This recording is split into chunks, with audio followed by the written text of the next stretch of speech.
Good morning, students. I am Dr. Sudhir Kumar Sinha from Gosna College, Ranchi. Today I will discuss new chapter, that is integration. Integration.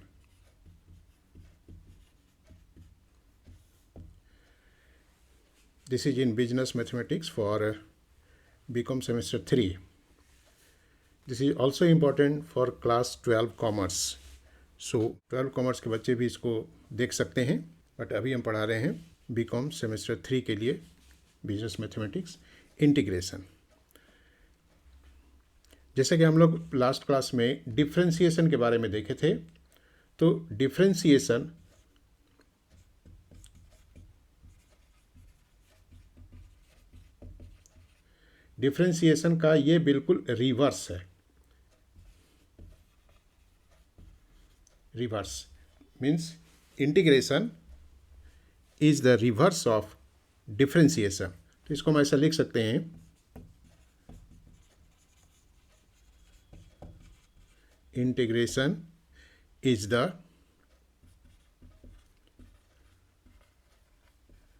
Reverse of differentiation.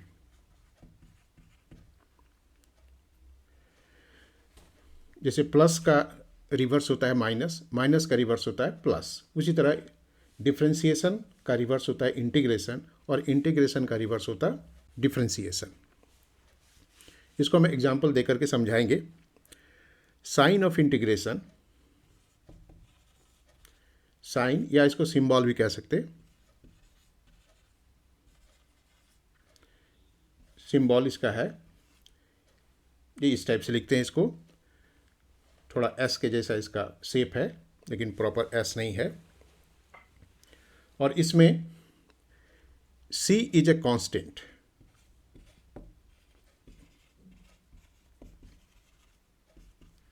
C is a constant of integration. इसका मतलब क्या है, जब कोई भी integration का problem लोग solve करते हैं, तो सॉल्व करने के बाद लास्ट में एक सी कांस्टेंट प्लस सी कांस्टेंट उसमें दिखा देते हैं। ये ऐसा इसलिए करते हैं कि जब उस टर्म का डिफरेंशिएशन किया गया होगा और वहाँ पे कोई कांस्टेंट नंबर होगा, जैसे मान ली 10 होगा या 15 होगा या 25 होगा, ऐसा कोई भी नंबर होगा, और उसका जब हम डिफरेंशिएशन किए होंगे तो किसी भी कांस्टेंट नंबर का डिफरेंशिएशन हमेशा 0 होता है, तो वो 0 हमें इंटीग्रेशन में दिखाई नहीं पड़ रहा है। तो अभी जब उसको हम इंटीग्रेट करते हैं तो वो कांस्टेंट नंबर आना चाहिए, तो वो कांस्टेंट नंबर को तो फाइंड नहीं किया जा सकता, इसलिए उसके बदले में हम लोग ये सी को लिख देते हैं, और इसका कोई ख़ास मतलब नहीं है। लास्ट में इसे हम लोग सी डिनोट कर देते हैं। इंटीग्रेशन का सवाल जहाँ ख़त्म होता है, तो इंटीग्रेशन प्रोसेस कंप्लीट होने के बाद वहाँ पे सी हम लोग लिख देते हैं। नाउ इसको हम दिखा सकते हैं, f is a function of x dx। तो ये इक्वल टू, इसको अगर हम इंटीग्रेट करते हैं तो सिंबॉलिकली इसको हम लोग ऐसा दिखा सकते हैं, प्लस c, यानी fx को अगर हम इंटीग्रेट करेंगे तो कोई फंक्शन मिलेगा इन टर्म्स ऑफ x, क्योंकि इन टर्म्स ऑफ x उसी को इंटीग्रेट कर रहे हैं, तो कोई फंक्शन हमें मिलेगा और प्लस सी कांस्टेंट वो आ जाएगा। अब ये डिफरेंशिएशन का किस तरह से ऑपोजिट है, इसको हम एक एग्जांपल के द्वारा दिखाते हैं। जैसे d by D X X to the power n, इसको हम लोग सॉल्व किए थे, equals to n X to the power n minus 1। ये होता है, ये आपको पहले से पता है, n जो पावर है वो कोएफिशिएंट बन जाता है और पावर में एक माइनस कर दिया जाता है। अब इसको हम लोग इंटीग्रेट करते हैं। इंटीग्रेशन का साइन ले, n X to the power n minus 1 dx, ठीक है। इंटीग्रेशन करेंगे तो dx लिखेंगे। अब यहाँ पे n क्या है, कांस्टेंट नंबर है, x का कोएफिशिएंट है, इट मीन्स ये कांस्टेंट है, तो इसको हम लोग इंटीग्रेशन साइन के बाहर कर सकते हैं, X to the power n minus 1 dx। अब इक्वल्स टू n। अब इंटीग्रेशन को जब हम सॉल्व करते हैं तो वो एक जब पहले बता देते हैं, इंटीग्रेशन को जब हम सॉल्व करते हैं यानी x to the power n अगर है dx, इसको अगर हम सॉल्व करेंगे तो इक्वल्स टू होता है x to the power n plus 1। पावर में एक ऐड कर दिया जाता है, जो भी पावर दिया रहता है पहले से उसमें प्लस 1 कर देते हैं, divided by n plus 1। 1 add करने के बाद जो भी पावर बनता है उतना से उसको हम ऐड कर देते, डिवाइड कर देते हैं, और प्लस c। ये तो हमारा नॉर्म्स है, जैसे यहाँ पर हमने c लिख दिया वैसे यहाँ भी प्लस c लिख देते हैं। अब इसी चीज़ को यहाँ पर हम अप्लाई करेंगे। तो n तो कोएफिशिएंट है, n x to the power n minus 1 पहले से है प्लस 1, इसको डिवाइड करते हैं इसी नंबर से n माइनस 1 प्लस 1 और प्लस c, ये तो हम लिख देंगे, equals to n into minus 1 plus 1 cancel हो गया, x to the power n divided by, ये भी माइनस 1 और प्लस 1 कैंसिल हो गया, n हो गया, ये दोनों कैंसिल हो गया, equals to x to the power n और प्लस c रहेगा। तो ये हमारा इसके बराबर हमारा हो गया। तो इसको हमने डिफ्रेंशिएट किया तो ये मिला, और फिर इसी को हम इंटीग्रेट कर रहे हैं तो ये मिला। तो इससे हम प्रूव कर सकते हैं कि differentiation is the reverse of integration and integration is the reverse of differentiation. Integration का जो प्रोसेस है उसको एक बार हम फिर से बता देते हैं।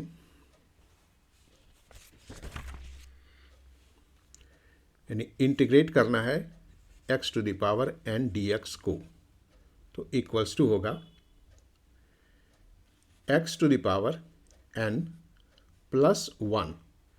पावर में 1 प्लस करेंगे और प्लस करने के बाद जो भी नंबर आएगा उससे हम उसको डिवाइड कर देंगे और प्लस c। तो x to the power n dx का इंटीग्रेशन क्या हो गया, x to the power n plus 1 divided by n plus 1। कोई एग्जांपल ले लें, integration x to the power 5 dx equals to x to the power 5 plus 1 divided by 5 plus 1 plus c equals to x to the power 6 divided by 6 plus c। ये answer हो गया। तो integration इस प्रकार से किया जाता है। कुछ इम्पॉर्टेंट इंटीग्रेशन के रिजल्ट्स हैं, उसको हम यहाँ पे बता दे रहे हैं, इसको आप एज इट इज याद रखेंगे। जैसे हम लोग को पता है d by D x log x, ये कितना होता है, इक्वल्स टू 1 बाई एक्स होता है, ये पता है हम लोग को पहले से। तो integration 1 by x D x equals to होगा लॉग x प्लस c। तो जहाँ भी 1 बाई एक्स डी एक्स को इंटीग्रेट करना होगा वहाँ हम log x लिख देंगे, इसको एकदम याद रखना है। दूसरा d by D x e to the power x, इसका वैल्यू हमको पता है ex, मीन्स ex का डिफ्रेंशिएशन ex होता है, तो ex का इंटीग्रेशन भी ex होगा, that is ex dx equals to ex plus c। इसके अलावा अगर इंटीग्रेशन में एक से अधिक फंक्शंस आपस में प्लस साइन या माइनस साइन के साथ अटैच हों,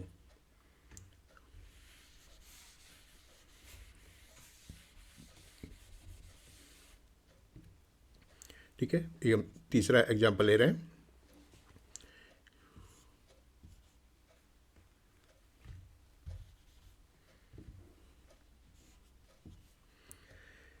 F x plus ji x D x equals to, f कोई फंक्शन है एफ एक्स और जी एक्स भी कोई दूसरा फंक्शन है, ये दोनों ही प्लस साइन के साथ एक दूसरे के साथ अटैच है और उसे हमें इंटीग्रेट करना है। तो एफ एक्स को हम एक बार इंटीग्रेट करेंगे और जी एक्स को दूसरी बार इंटीग्रेट करेंगे, means F X D x plus जी एक्स डी एक्स, ये ऐसा लिख सकते हैं। या फिर अगर इसके बीच में माइनस साइन हो तो यहाँ पे साइन माइनस हो जाएगा और कोई अंतर नहीं है। इसमें हम एक क्वेश्चन लेके आपको दिखाते हैं। इंटीग्रेट करना है 4x³ plus 5x² plus 2x plus 1 bracket close dx। Question है integrate with respect to x। इसको मैं इंटीग्रेट करना है। तो अब ये प्लस साइन के साथ अटैच है। यहाँ पे 2 का एग्जाम्पल दिए हैं, यहाँ पे 4 हैं, 5, 6, 8 जितने भी हो सकते हैं, उससे कोई फ़र्क नहीं पड़ता है। सभी प्लस साइन के साथ या माइनस साइन के साथ या आपस में कभी प्लस है कभी माइनस है, वो अटैच हो तो उसका इंटीग्रेशन हम कैसे करेंगे। इक्वल्स टू सभी को हम अलग अलग कर देंगे। 4x³ dx जैसे यहाँ पे अलग किए थे, plus 5x² dx plus 2x dx plus 1 dx। सभी को हमने अलग अलग कर दिया। इसके बाद जो कांस्टेंट नंबर है दैट इज 4, 5, 2 या 1, इसको हम इंटीग्रेशन साइन से बाहर कर लेंगे। Equals to 4x³ dx plus 5x² dx plus 2x dx plus 1 लिखने की आवश्यकता नहीं, dx। अब हम इंटीग्रेट करना शुरू करेंगे। तो 4 into x to the power 3 plus 1, यही नियम है हमारा। 1 प्लस कर देते हैं डिवाइडेड बाई 3 प्लस 1। प्लस 1 करने के बाद जितना पावर बनेगा उसी से उसको डिवाइड करेंगे। Plus 5 into x to the power 2 plus 1 divided by 2 plus 1 plus 2 x to the power कुछ नहीं है मतलब 1 है, 1 plus 1 divided by 1 plus 1 plus यहाँ पर x एब्सेंट है। अगर x नहीं है तो इसका मतलब क्या है, x का पावर वहाँ पे 0 है। कोई भी नंबर का अगर पावर 0 होता है तो इक्वल टू 1 होता है। तो यहाँ पर कुछ नहीं लिखा हुआ है या पहले 1 लिखा हुआ था, इट मीन्स कि यहाँ का x का पावर 0 है। तो x का पावर 0 प्लस 1 इक्वल टू क्या हो जाएगा, x। तो इसको लिख सकते हैं x। तो याद रखना है dx का, सिंपली dx को अगर हम इंटीग्रेट करेंगे तो उसका वैल्यू कितना हो जाएगा, x और plus c as per rule. जहाँ इंटीग्रेशन का साइन खत्म हो c हमको ऐड कर देना है। अब इसको सिंप्लीफाई करेंगे।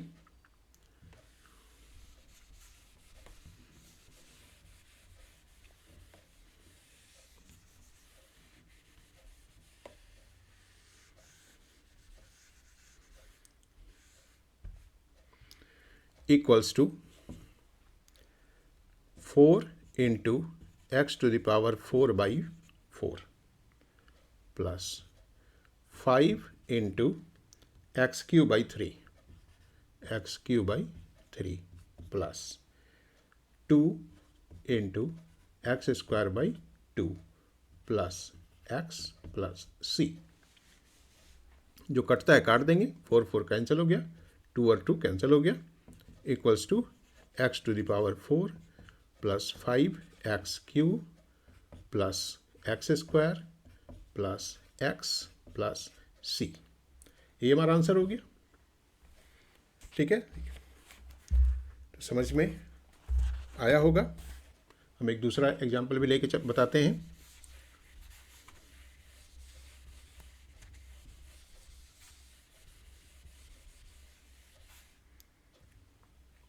अनदर क्वेश्चन इज इंटीग्रेट करना है x to the power 4 plus 3x² minus 6 divided by x।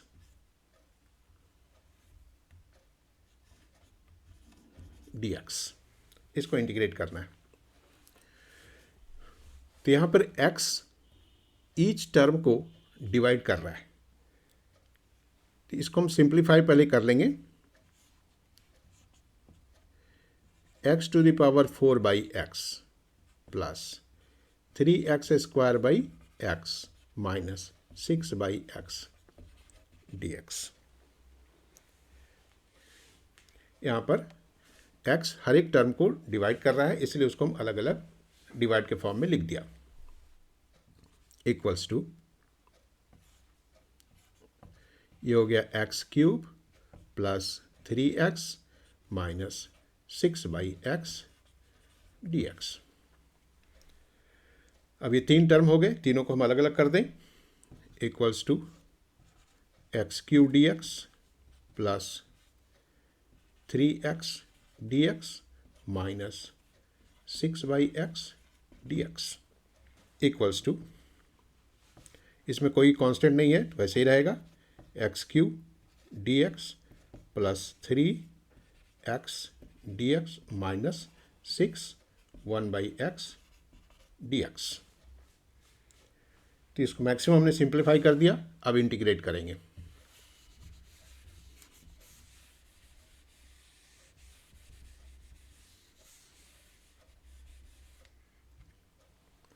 तो equals to x cube, x 3 plus 1 divided by 3 plus 1 plus 3 into x, x का पावर कुछ नहीं मतलब 1 है, then 1 plus 1 divided by 1 plus 1 minus 6 और 1 by x D x का value अभी हम लिखे हैं, दैट इज लॉग एक्स और प्लस सी। इंटीग्रेशन साइन खत्म हुआ तो प्लस सी लिख देंगे। सिंप्लीफाई कर दें, ये हो गया X to the power 4 by 4 plus 3x square by 2 minus 6 log X plus C. बस यही आंसर हो गया। अब इससे आगे सिंप्लीफाई होगा नहीं, ये आंसर हो गया। ठीक है,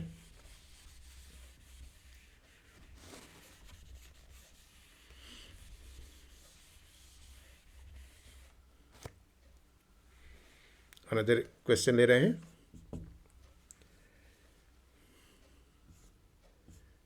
3x square plus 1 whole square dx। अब इसे हम कैसे इंटीग्रेट करेंगे? क्योंकि ये दो टर्म है और पावर 2 है, इसलिए इसको यहाँ से तो हम अलग कर नहीं सकते। तो स्क्वायर का फॉर्मूला तो हमको पता है, a plus b whole square. ठीक है, पहले भी फॉर्मूला को हम लिख दिए हैं, equals to a square plus 2ab plus b square. इसी फॉर्मूला पर इसको हम ब्रेक करेंगे, equals to a square. A square means यहाँ पर दूसरा ब्रैकेट यूज करते हैं, 3x square plus 2ab, 2 into 3x square, square इसमें भी है, 3x square into 1 plus 1 square dx। ठीक है, पहला हमारा a की जगह क्या है, 3x स्क्वायर, तो 3x स्क्वायर का स्क्वायर होगा plus 2 into 3a into b plus b square equals to, ये हो गया स्क्वायर है तो 9x to the power 4, 9x to the power 4 plus 3 into 2 into 1 that is 6x square plus 1 dx हो गया। अब तो सिंपल क्वेश्चन हो गया पहले जैसा, 9x to the power 4 dx plus 6x square dx plus 1 dx। Constant term को बाहर करेंगे, x to the power 4 dx plus 6x square dx plus dx equals to 9 into x to the power 4 plus 1 divided by 4 plus 1 plus 6 into x to the power 2 plus 1 divided by 2 plus 1 plus X plus C. अब इसको simplify करेंगे।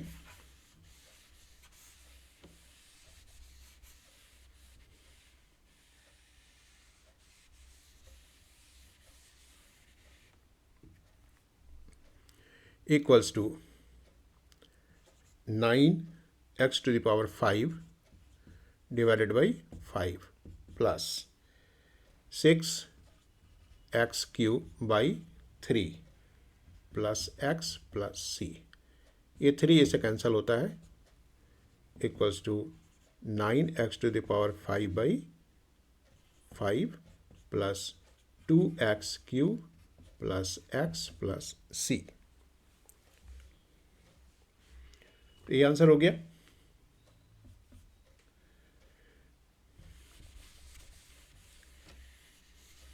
अब एक और example हम बनाते हैं, एक और क्वेश्चन ले रहे हैं। क्वेश्चन है ax² plus bx plus c divided by x dx। इसे हमें इंटीग्रेट करना है। इंटीग्रेशन का साइन दिया हुआ है, इसलिए इंटीग्रेट लिखना आवश्यक नहीं है, लिख सकते हैं। अब यहाँ भी हम वही काम करेंगे, यानी तीनों टर्म को अलग अलग कर देंगे। x तीनों को डिवाइड कर रहा है, तो तीनों टर्म को हम अलग अलग कर देंगे। तो equals to ax² by x plus bx by x plus c by x dx। x एक कट जाएगा तो हो गया ax प्लस, इसमें तो x कट ही गया, हो गया b plus c by x dx। अब प्लस साइन के साथ इसको हम अलग अलग कर दें, डिफरेंट 3 फंक्शन में इसको कन्वर्ट कर दें। Equals to ax dx plus b dx plus c by x dx। a b c ये तीनों कांस्टेंट है, तीनों को हम इंटीग्रेशन साइन के बाहर करेंगे। Equals to a x dx plus b dx plus c 1 by x dx। जो कांस्टेंट नंबर है a b और c, ये तीनों को हमने इंटीग्रेशन साइन के बाहर कर दिया। अब इसको हम इंटीग्रेट करेंगे।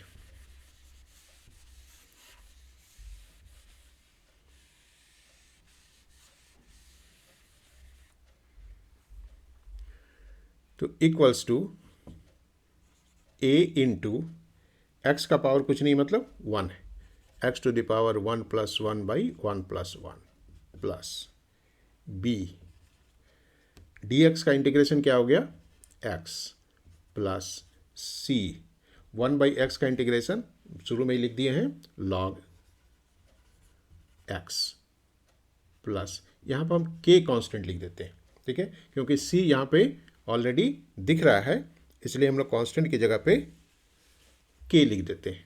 ठीक है, फॉर्मूला में जो c है उसका मतलब कांस्टेंट है, वो कोई भी नंबर हो सकता है, लेकिन c यहाँ पे हम लोग ऑलरेडी यूज कर रहे हैं, इसलिए इसको हमने k लिखा है, बट नॉर्मली हम लोग c ही लिखते हैं।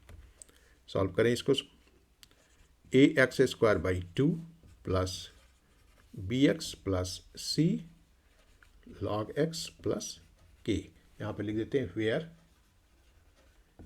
k इज अ कांस्टेंट, ताकि किसी एग्जामिनर को कोई कन्फ्यूजन ना हो, k एक कांस्टेंट है। तो ये हमारा आंसर हो गया। तो इस तरह से इंटीग्रेशन का हमने बहुत ही बेसिक चीज़ को आज आप लोग को एक्सप्लेन किया है। सिंपल क्वेश्चन किस तरह से सॉल्व किए जाते हैं इसको अभी हमने एक्सप्लेन किया है। इसके बाद थोड़ा डिफ़िकल्ट क्वेश्चन की तरफ हम लोग बढ़ेंगे नेक्स्ट क्लास में। क्वेश्चन आप लोग डिफरेंट बुक से लेकर के बना सकते हैं, उसको तैयारी कीजिए, और अगले क्लास में फिर सब मोर डिफ़िकल्ट सवाल को देखेंगे। कुछ इंपॉर्टेंट क्वेश्चन उसको देखेंगे, कुछ ट्रिकी क्वेश्चन होंगे उसको भी देखेंगे। ठीक है, तो आज के लिए बस इतना ही। तो बुक्स लेकर के, बुक्स आप लोग को पता है, अपना बुक्स लेके उसका क्वेश्चन लेकर के आप बनाइएगा, सॉल्व कीजिएगा। तो आज का क्लास हम कंक्लूड करते हैं। Thank you.